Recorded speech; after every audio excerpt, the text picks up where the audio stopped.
Olá pessoal, eu sou Hugo Oliveira, historiador aqui do Rio de Janeiro, e esse é meu vídeo de estreia do meu canal no YouTube Você na História, que é um canal que visa aproximar as pessoas um pouco mais da história, conhecer alguns dos fatos mais importantes e trazer algumas reflexões para o nosso dia a dia, para a gente tentar entender o momento pelo qual a gente passa no Brasil e no mundo.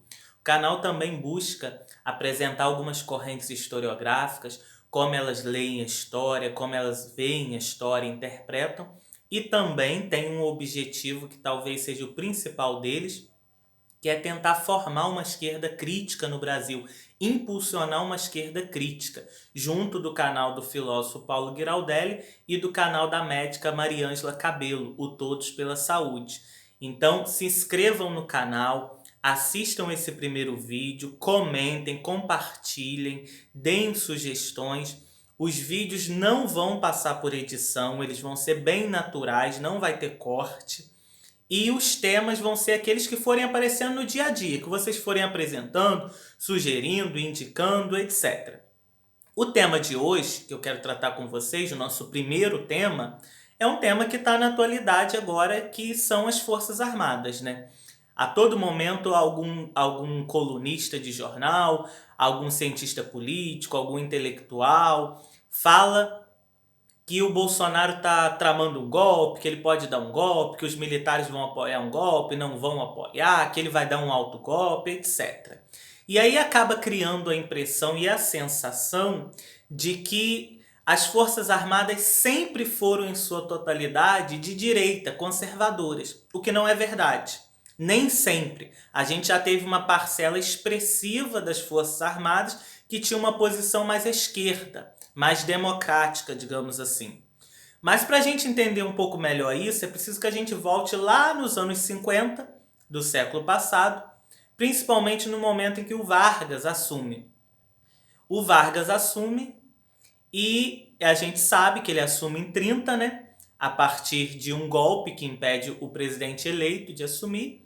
Depois ele dá um autogolpe e instaura uma ditadura, que é o Estado Novo, mas ele volta novamente através de eleições e se suicida em 54. O Vargas se suicida sob o argumento de que a UDN e os militares que fazem oposição a ele estão tramando um golpe para tirá-lo do poder.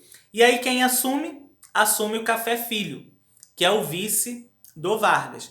Só que o Café Filho fica pouco tempo na presidência e alega problemas cardíacos, que passou mal, teve um mal-estar, e deixa o poder, e quem assume é o Carlos Luiz, que é o presidente da Câmara à época.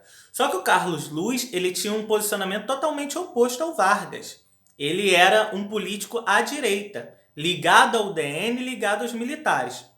Então Carlos Luiz imediatamente põe um freio em todas as políticas trabalhistas, nacionalistas do Vargas, troca praticamente todo o ministério, nomeando pessoas ligadas ao DN.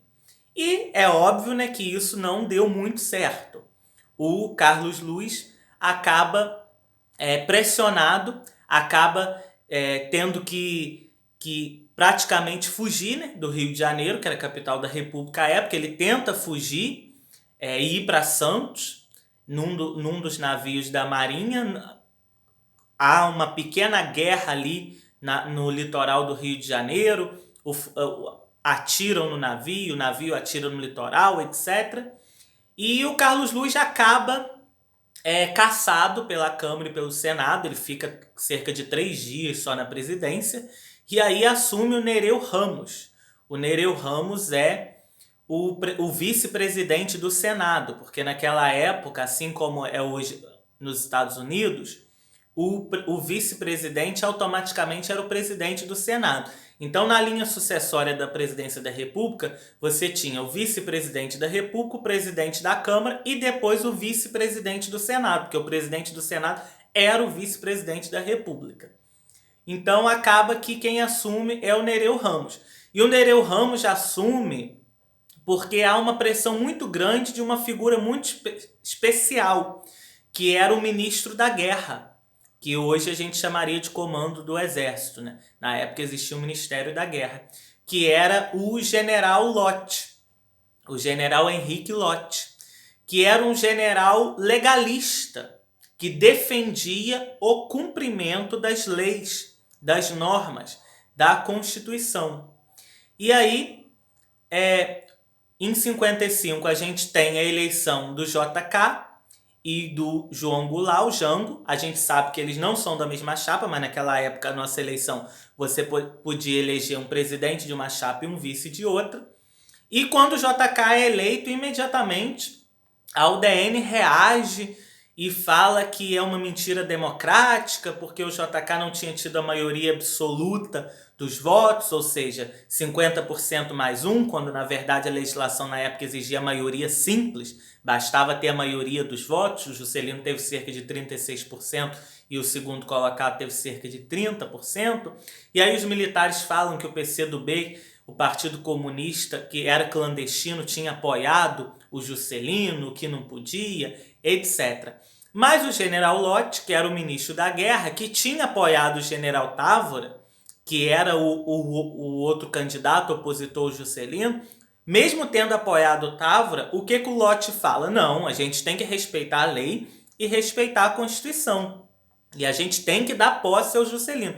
E aí o Lott faz uma grande campanha, muito grande, uma campanha da legalidade, para conseguir com que o Juscelino e o Jango eles assumam a presidência, que acaba ocorrendo em janeiro de 56.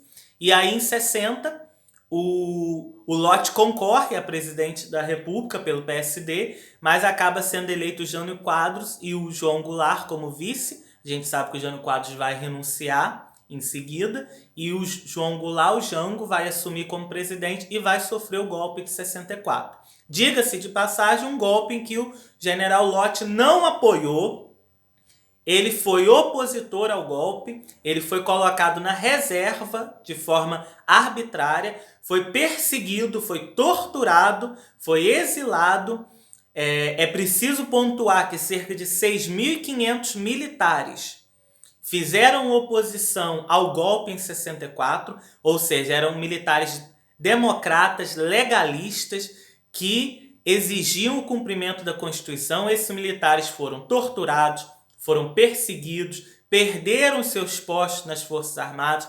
Alguns deles foram, inclusive, obrigados a se exilar em outros países, principalmente no Uruguai. Alguns até tiveram que ir para a Europa. Essa é uma parte da história muito pouco estudada no Brasil, precisa ser melhor estudada. Os militares que resistiram ao golpe.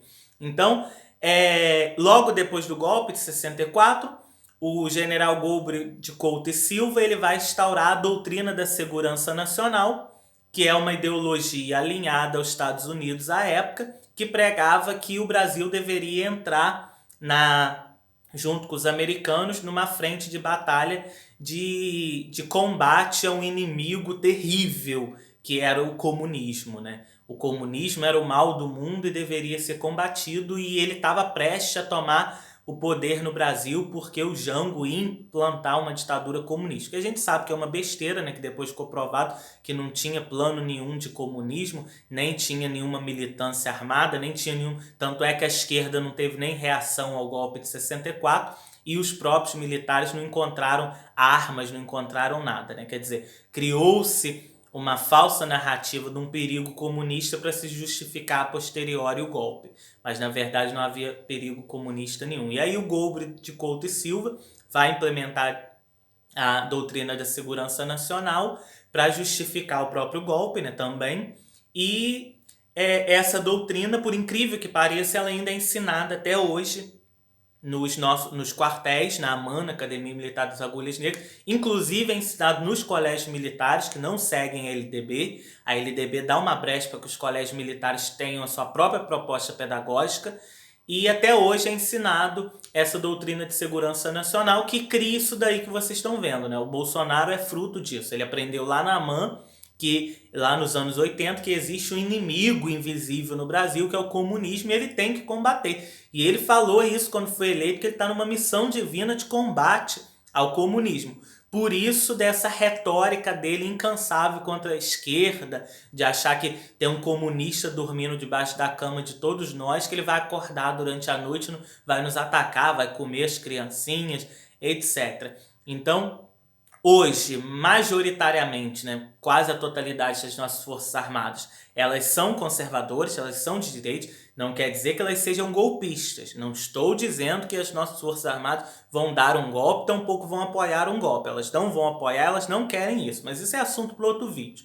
O fato é que as nossas Forças Armadas hoje elas não têm tanto apreço pela democracia, a gente vê isso pela fala de alguns generais, principalmente o Heleno, graças a essa doutrina de segurança nacional que prevaleceu no seio das Forças Armadas e não consegue se ensinar mais nada nas academias militares além disso, ou seja, temos que combater o inimigo comunista. É uma pena, né? O Brasil deveria ter aproveitado aí os anos do governo do PT para ter revisto essa matriz curricular das academias militares para a gente voltar a ter militares como tínhamos nos anos 50 e 60, a exemplo do general Lott, que inclusive quando morreu nos anos 80, ele morreu em 84, no último ano do regime, ele não teve uma honraria militar, que fique registrado, o general Lott não teve uma honraria militar, porque ele era odiado pelas Forças Armadas, ele já não era mais general, ele era marechal, que é o último posto das Forças Armadas,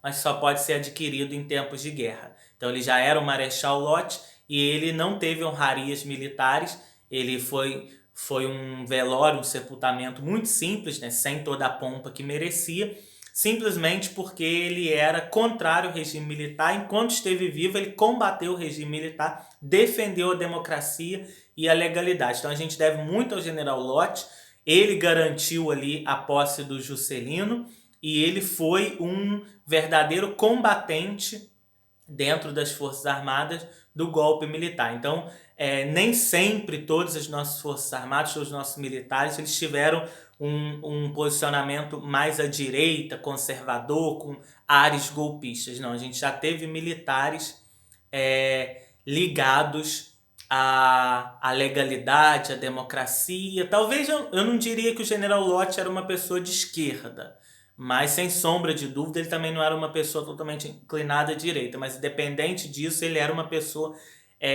afeita à legalidade, ao cumprimento das regras, das normas constitucionais. É isso, pessoal, esse é o nosso primeiro vídeo, para a gente esclarecer um pouco aí a história das Forças Armadas, e aí, quem sabe, aí, a partir disso já não surge um novo vídeo, ou a gente já pula para um outro assunto da história.